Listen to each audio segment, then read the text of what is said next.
پیارے بھائی بہن، اب ہم کلام شروع کریں گے اور آیت 14 پڑھیں گے۔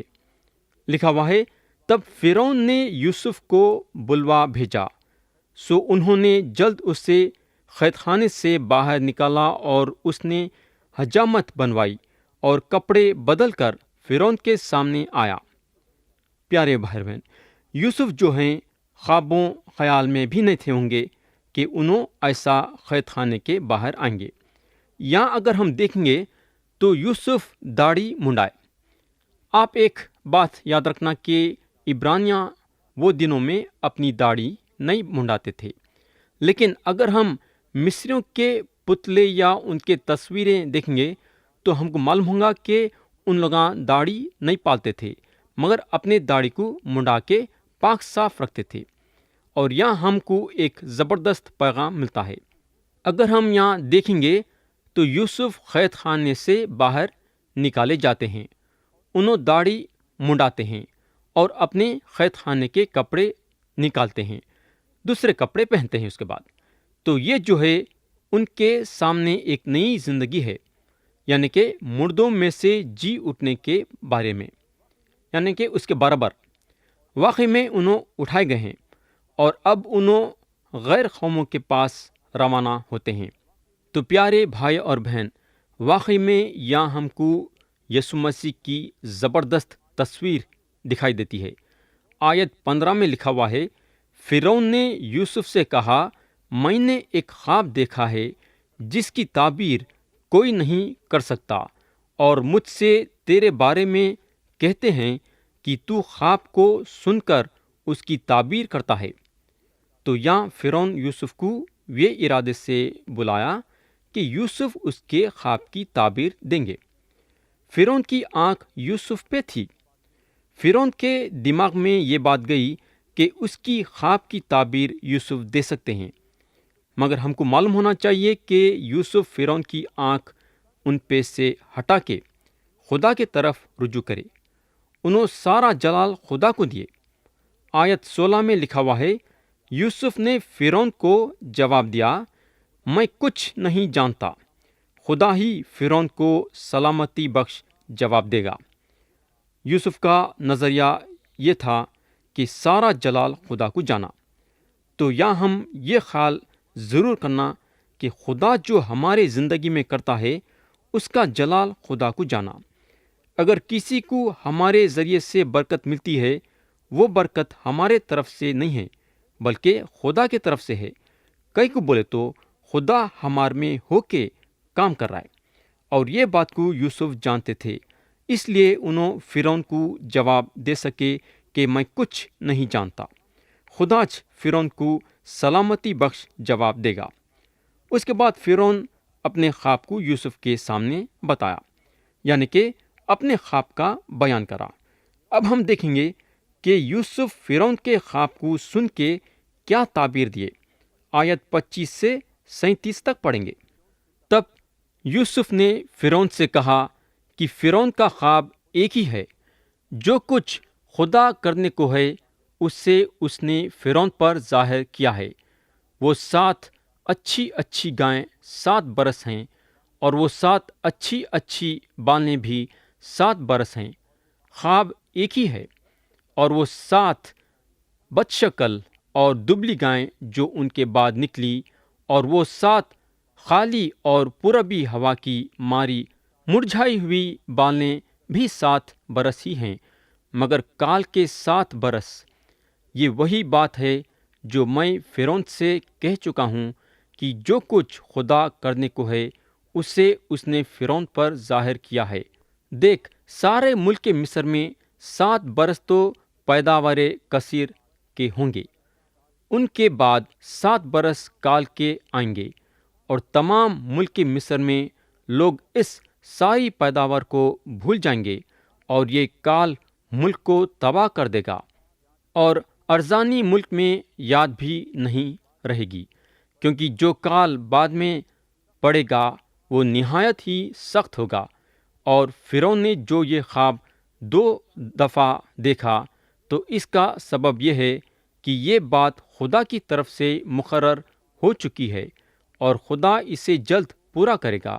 اس لیے فرعون کو چاہیے کہ ایک دانشور اور عقلمند آدمی کو تلاش کر لے اور اسے ملک مصر پر مختار بنائے۔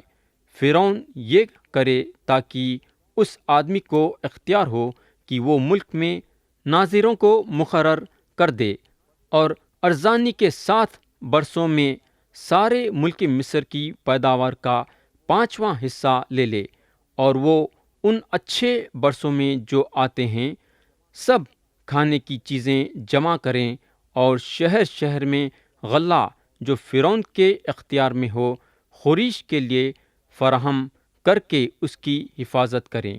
یہی غلہ ملک کے لیے ذخیرہ ہوگا اور 7 برس کے لیے جب تک ملک میں کال رہے گا کافی ہوگا، تاکہ کال کی وجہ سے ملک برباد نہ ہو جائے۔ یہ بات فرعون اور اس کے سب خادموں کو پسند آئی۔ تو پیارے بھائی اور بہن، فرعون کے خواب کی تعبیر دینے کے بعد یوسف فرعون کو آنے والے 14 سال کا طریقہ بتائے کہ کیسا جینا چاہیے، کس طریقے سے زندگی گزارنا ہے۔ اگر بھوکے نہیں مرنا ہے تو طریقہ استعمال کرنا ضروری تھا۔ آنے والے 7 سال کی کوئی مشکل نہیں تھی۔ اناج بے تحاشا اگنے والا تھا، مگر اس کے بعد کے 7 سال بہت ہی اہم تھے۔ ذرا سی غلطی اور ساری بربادی۔ لوگوں کے جان کا سوال وہ 7 سالوں میں تھا۔ پیارے دوست، ہمارے زندگی میں بھی یہ ضروری ہے۔ خدا جب برکت دیتا ہے تو وہ برکت کا صحیح طریقے سے استعمال کرنا اور اپنے لیے بچا کے رکھنا۔ ہو سکتا ہے کہ ہمارے زندگی میں قحط بھی آ سکتی، اور اس وقت آپ جو جمع ہیں آپ کے کام آئیں گا۔ لوگوں کو جب خدا برکت دیتا ہے تو حد سے زیادہ بے فضول خرچی کرتے ہیں، مگر خدا ہم سے یہ نہیں چاہتا ہے۔ خدا چاہتا ہے کہ ہم سمجھداری کے ساتھ خرچہ کریں۔ تو پیارے بھائی اور بہن، آج آپ کو خدا کے طرف سے برکت ہے، تو دیکھ سمجھ کے اور سوچ سمجھ کے خرچہ کرو۔ حد سے زیادہ خرچہ کرنا بھی ہمارے لیے ٹھیک بات نہیں ہے۔ میں یقین کرتا ہوں کہ اگر یوسف طور طریقے نہیں بتاتے رہتے تو سارا مصر موت کے گھاٹ اتر جاتا تھا۔ ہم خدا کی حمد و ثنا کرنا کہ خدا یوسف کو وہ عقل اور سمجھ دیا فرعون اور اس کے لوگوں کے آگے طور طریقے رکھنے کے لیے۔ اب ہم آیت 38 سے 41 پڑھیں گے۔ لکھا ہوا ہے، سو فرعون نے اپنے خادموں سے کہا کہ کیا ہم کو ایسا آدمی جیسا یہ ہے جس میں خدا کی روح ہے مل سکتا ہے؟ اور فرعون نے یوسف سے کہا، چونکہ خدا نے تجھے یہ سب کچھ سمجھا دیا ہے، اس لیے تیری مانند دانشور اور عقل مند کوئی نہیں، سو تو میرے گھر کا مختار ہوگا اور میری ساری رعایا تیرے حکم پر چلیں گی۔ فقط تخت کا مالک ہونے کے سبب سے میں بزرگتار ہوں گا۔ اور فرعون نے یوسف سے کہا کہ دیکھ، میں تجھے سارے ملک کے مصر کا حاکم بناتا ہوں۔ پیارے بھائی اور بہن، اس کا مطلب سمجھنا ضروری ہے۔ شروع میں یوسف جو ہے قید خانے میں تھے اور ان کو کوئی یاد نہیں کرتا تھا۔ انہوں بالکل لوگوں سے الگ ہو گئے تھے، اور اب دیکھیں تو ان کو قید خانے سے باہر لایا جاتا ہے۔ کئی کو بولے تو فرعون کے خواب کی تعبیر دینے والا کوئی بھی نہیں ہے، مگر یہاں دیکھیں گے تو ہم کو معلوم ہوگا کہ انہوں صرف خواب کی تعبیر ہی نہیں دیتے ہیں، بلکہ خواب کی تعبیر دینے کے ساتھ ساتھ طور طریقے بھی بتاتے ہیں کہ اگلے 14 سال کیسا زندگی کاٹنا چاہیے۔ انہوں فرعون کو بتاتے ہیں کہ کیا کرنا چاہیے۔ پیارے دوست، کیا آپ نہیں سمجھتے کہ اس میں خدا کا ہاتھ ہے؟ کیا آپ نہیں سمجھتے کہ خدا یوسف کی قدم قدم پہ ہدایت کر رہا ہے؟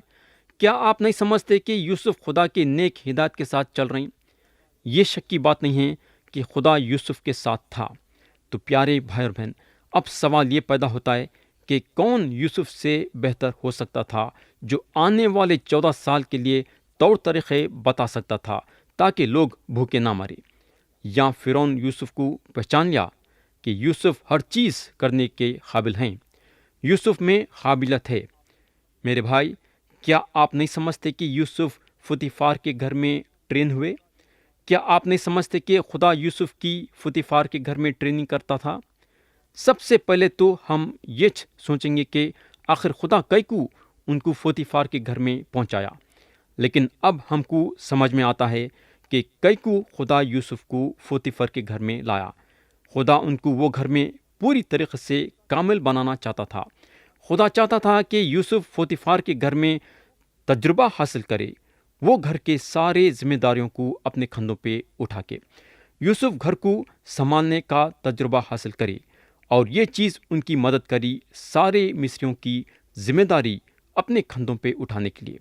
اگر ہم یوسف کے زندگی میں غور کریں گے تو یوسف غلام سے قیدی بنے اور اس کے بعد قیدی سے حاکم، مگر غور کرنے کی یہ بات ہے کہ جہاں جہاں بھی خدا ان کو رکھا، ہر جگہ پہ انہوں عہدے حاصل کرے۔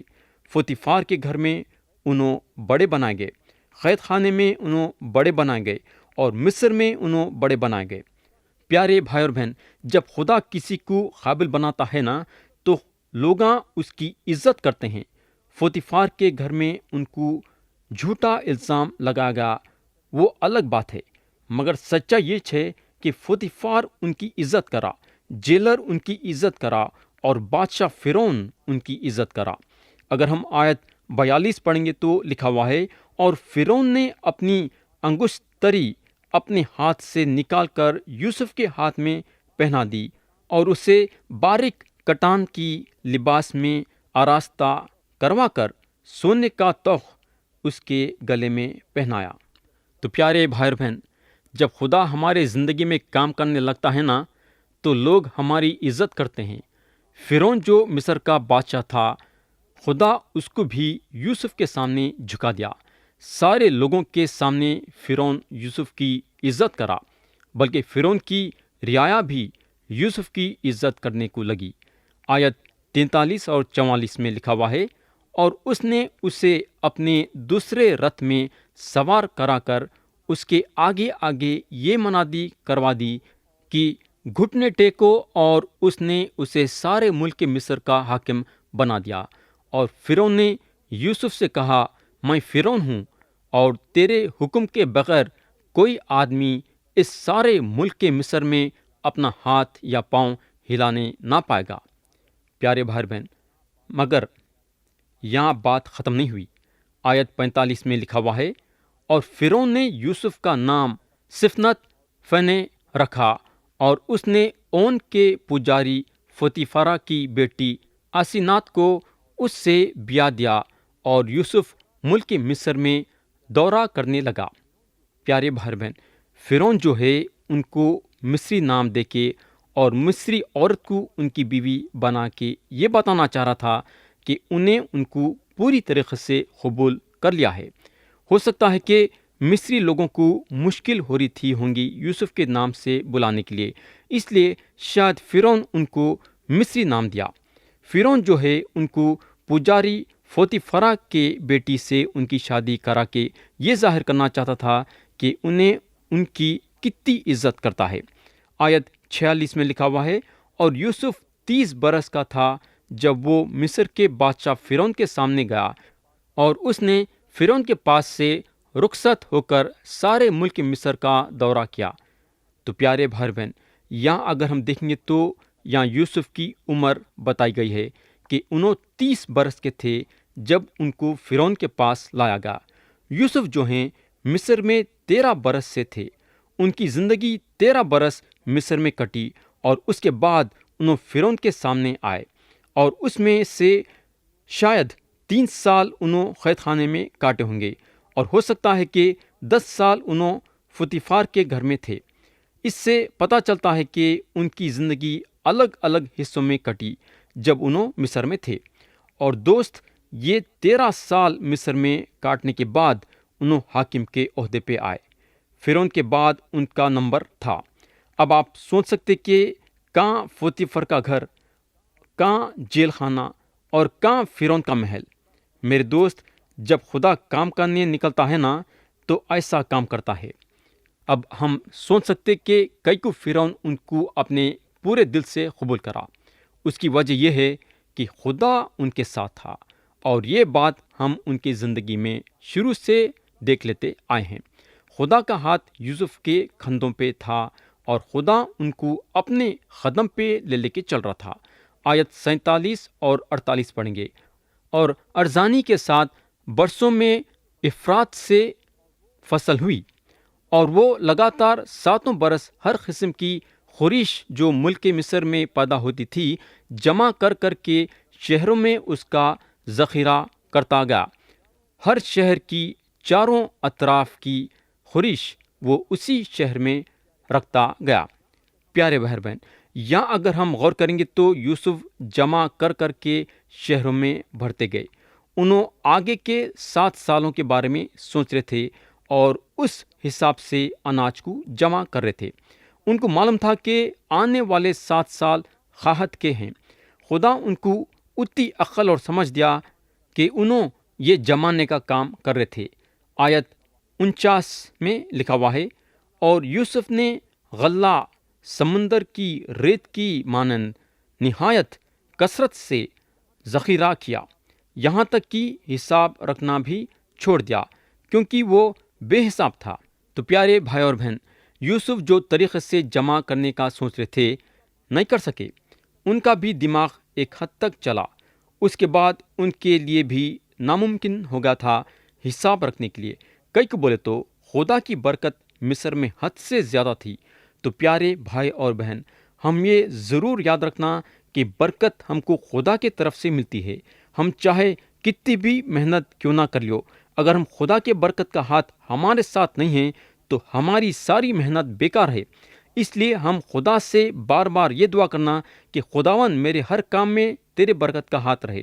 اب ہم آیت 50 سے آیت 57 تک پڑھیں گے۔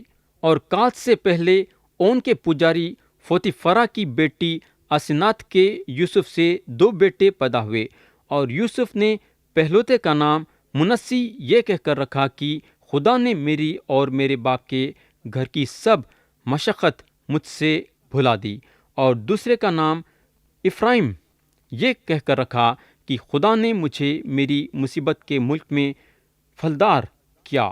اور ارزانی کے وہ 7 برس جو ملک مصر میں ہوئے تمام ہو گئے، اور یوسف کے کہنے کے مطابق کال کے 7 برس شروع ہوئے۔ اور سب ملکوں میں تو کال تھا، پر ملک مصر میں ہر جگہ خورش موجود تھی۔ اور جب ملک مصر میں لوگ بھوکوں مرنے لگے تو روٹی کے لیے فرعون کے آگے چلائے۔ فرعون نے مصریوں سے کہا کہ یوسف کے پاس جاؤ، جو کچھ وہ تم سے کہے سو کرو۔ اور تمام روئے زمین پر کال تھا، اور یوسف اناج کے کھٹوں کو کھلوا کر مصریوں کے ہاتھ بیچنے لگا، اور ملک مصر میں سخت کال ہو گیا، اور سب ملکوں کے لوگ اناج مول لینے کے لیے یوسف کے پاس مصر میں آنے لگے، کیونکہ ساری زمین پر سخت کال پڑا تھا۔ تو پیارے بھائی اور بہن، خدا یوسف کو چنا، اور یوسف اپنی زندگی میں دکھ اٹھائے۔ ان کے اوپر جھوٹے تہمتیں لگائی گئی، اور ایک وقت ان کے زندگی میں آیا کہ خدا ان کے ذریعے سے سارے دنیا والوں کے زندگی کا خیال کرا۔ لوگ یوسف کے پاس آئے اور اناج لیے اور اپنی زندگی گزارے۔ میرے بھائی، ہم کو معلوم ہونا چاہیے کہ خدا اپنے ایک لوتے بیٹے یسوع مسیح کو چنا، اور جیسا یوسف کو مصر میں بھیجا، یسوع مسیح کو یہ دنیا میں بھیجا، اور یسوع مسیح یہ دنیا میں آئے اور دکھ اٹھائے اور جھوٹے الزامات سہے اور ہمارے روحانی زندگی کا خیال کرے۔ یسوع مسیح ہمارے گناہوں کے لیے صلیبی موت مرے اور تیسرے دن مردوں میں سے جی اٹھے۔ خدا کا وعدہ ہے کہ جو کوئی اپنے گناہوں کا اقرار کر کے یسوع مسیح پہ ایمان لائے گا، خدا وہ انسان کو روحانی زندگی دے گا۔ یسوع مسیح ہماری زندگی کی روٹی ہیں، اور اگر ہم یہ روٹی کھائیں گے تو ہمیشہ ہمیشہ کے لیے زندہ رہیں گے۔ پیارے بھائی اور بہن، لوگ زندہ رہنے کے لیے یوسف کے پاس آئے اور زندہ رہ سکے۔